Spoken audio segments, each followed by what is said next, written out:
Imagina que un presidente cierra el Congreso con militares, se reelige sin que la ley lo permita, encarcela a 80,000 personas en una megacárcel y su índice de aprobación sube al 90%. ¿Cómo es eso posible? ¿Cómo puede alguien hacer todo eso y que su pueblo lo adore? Ese hombre existe. Se llama Nayib Bukele. Y hoy vamos a descubrir quién es realmente. Antes de seguir, necesito pedirte algo. Si este tipo de contenido, análisis honestos, sin agenda política, sin decirte qué pensar, es lo que estás buscando, dale like a este video ahora mismo. Ese pequeño gesto le dice al algoritmo que esto vale la pena y nos ayuda a llegar a miles de personas que también merecen verlo. Suscríbete si todavía no lo has hecho, porque cada semana traemos temas que los medios tradicionales no se atreven a tocar con esta profundidad. Y aquí viene lo importante. Quiero que dejes tu opinión en los comentarios. Una sola pregunta: ¿Salvador o dictador? Escríbelo ahora antes de que termine el video, porque al final, cuando tengas toda la información, quiero ver si tu respuesta cambió. ¿Listo? Entonces vamos. Para entender a Bukele, primero tenemos que entender el infierno del que salió El Salvador. En 2019, cuando Nayib Bukele llegó al poder con solo 37 años, El Salvador era considerado uno de los países más peligrosos del planeta. Las pandillas Mara Salvatrucha, la MS-13 y el Barrio 18 controlaban barrios enteros, extorsionaban a negocios, reclutaban niños y asesinaban con total impunidad. En 2015, El Salvador registró una de las tasas de homicidios más altas del mundo: 103 asesinatos por cada 100,000 habitantes. Para que te des una idea, eso es casi 20 veces más que el promedio mundial.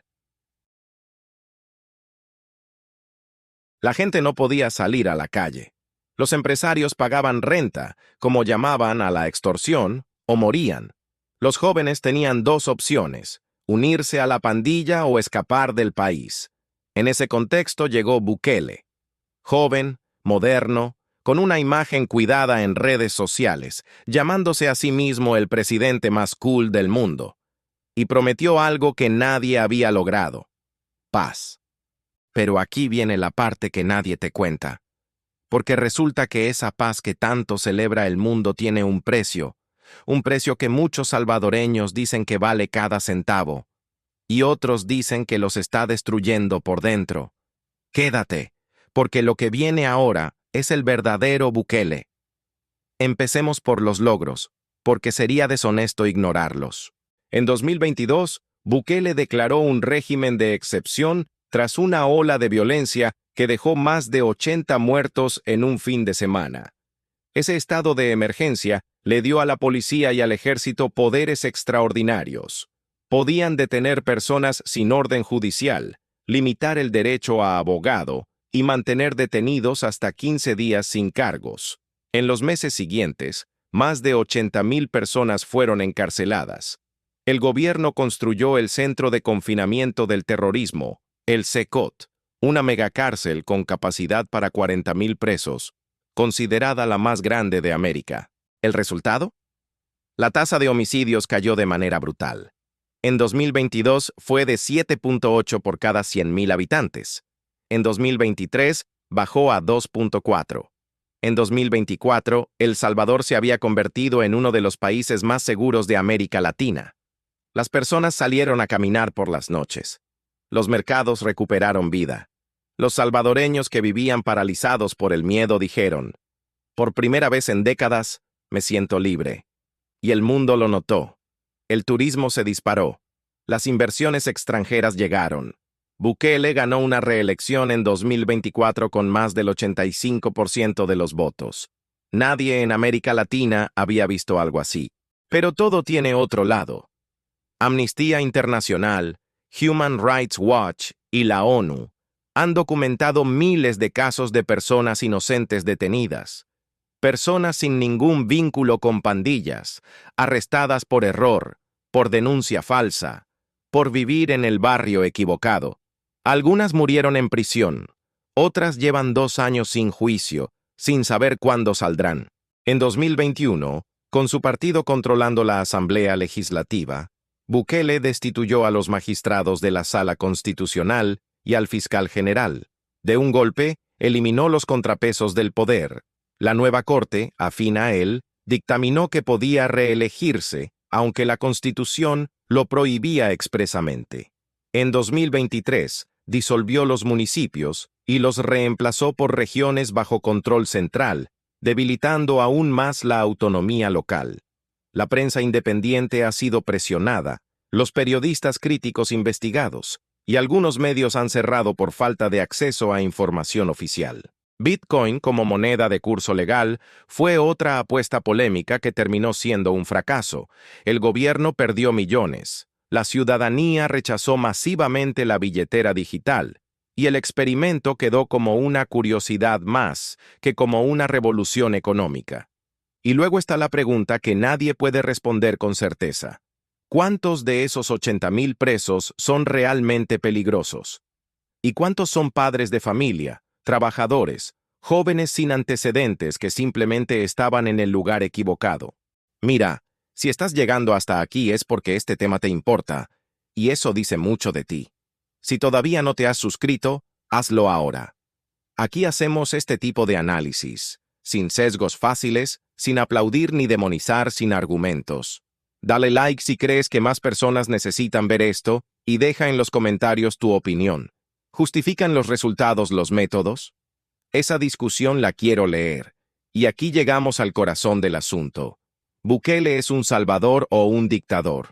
Los que lo defienden dicen que la democracia estaba fallando, que los derechos humanos no valen nada cuando no puedes salir a la calle, que gobernar un país devastado por la violencia no se puede hacer con las mismas reglas que rigen en Suecia, que el fin justifica los medios cuando el medio era una espiral de muerte que nadie más había logrado frenar.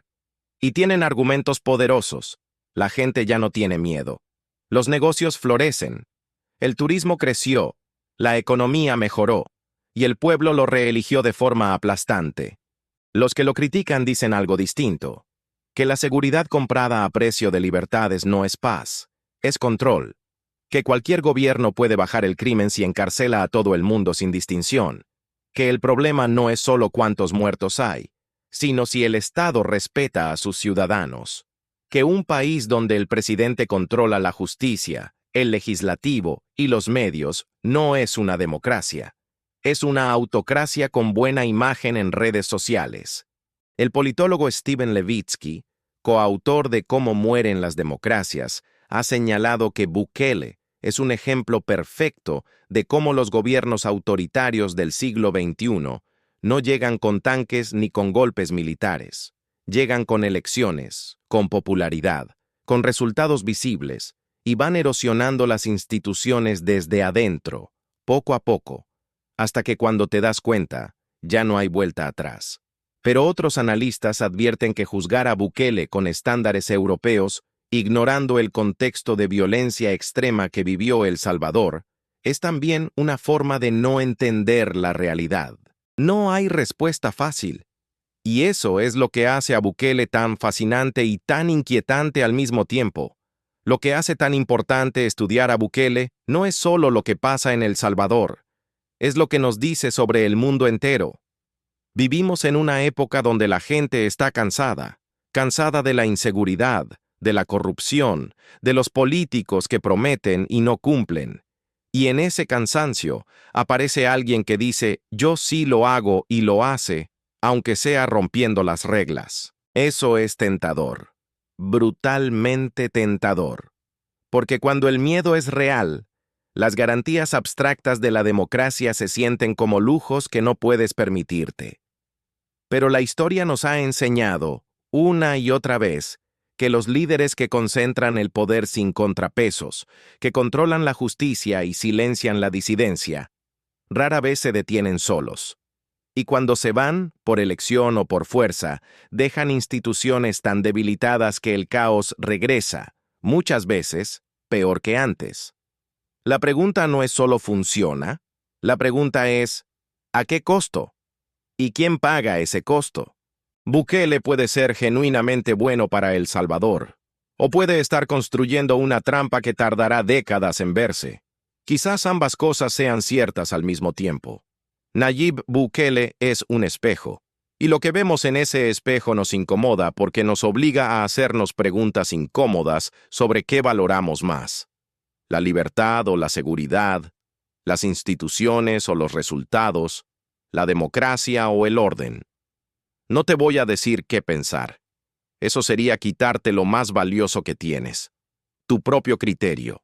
Lo que sí te pido es esto: no te quedes con el titular, ni con el que lo glorifica ni con el que lo demoniza.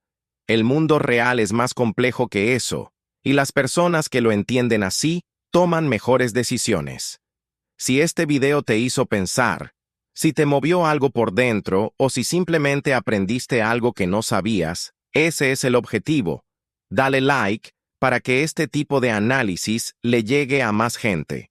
Suscríbete si quieres seguir entendiendo el mundo con profundidad. Y cuéntame abajo, después de todo esto, ¿Salvador o dictador? Quiero leer tu respuesta. Nos vemos en el próximo video.